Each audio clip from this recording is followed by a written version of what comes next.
Pernah gak sih kalian megang botol obat terus mikir soal tanggal kedaluarsanya? Angka-angka itu sebenarnya artinya apa ya? Nah, hari ini kita bakal bongkar misteri yang ada di balik lemari obat kita semua.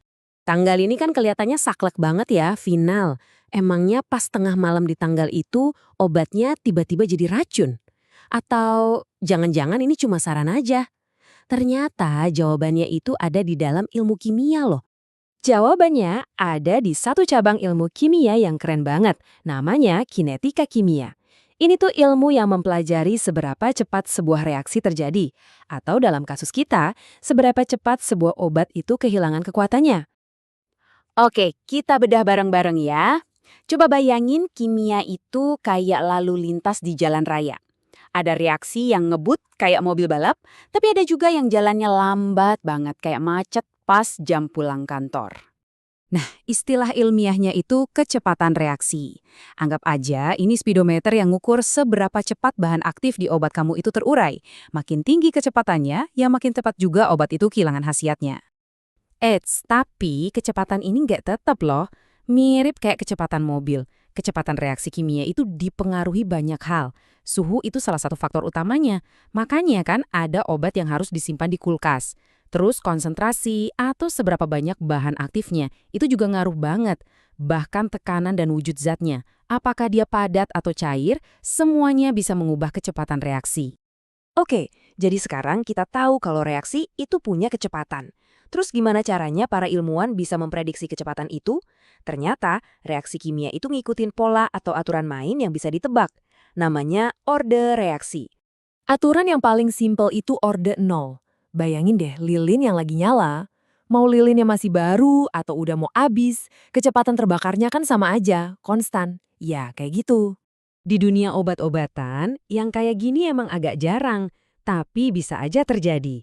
Contohnya, kalau kerusakan obat itu gara-gara kena paparan cahaya terus-terusan, dia bisa aja rusak dengan kecepatan yang tetap, sama persis kayak lilin kita tadi. Berikutnya, ada reaksi orde pertama. Nah, kalau di sini kecepatannya itu tergantung sama sisa obatnya. Makin banyak obatnya, makin cepat dia terurai. Terus, pas jumlah obatnya berkurang, kecepatan penguraiannya juga ikut melambat. Dan ini dia kuncinya.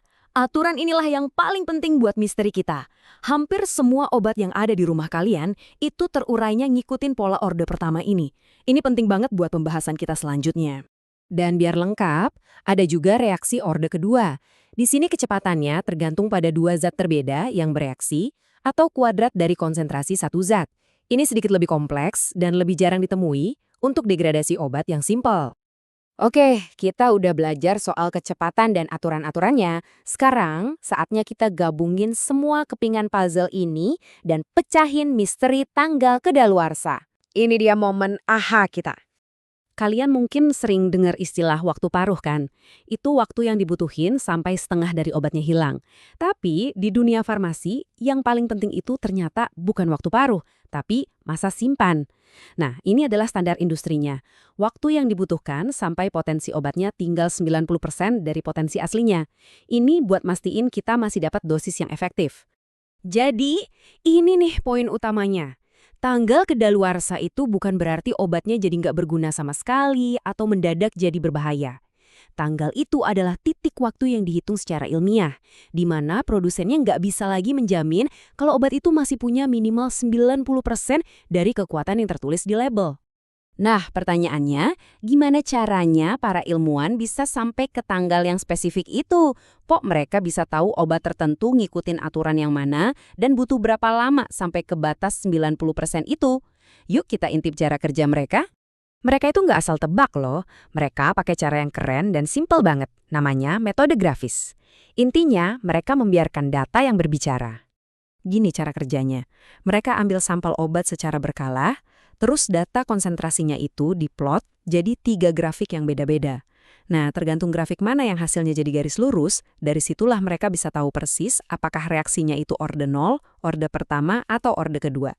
Cerdas banget kan?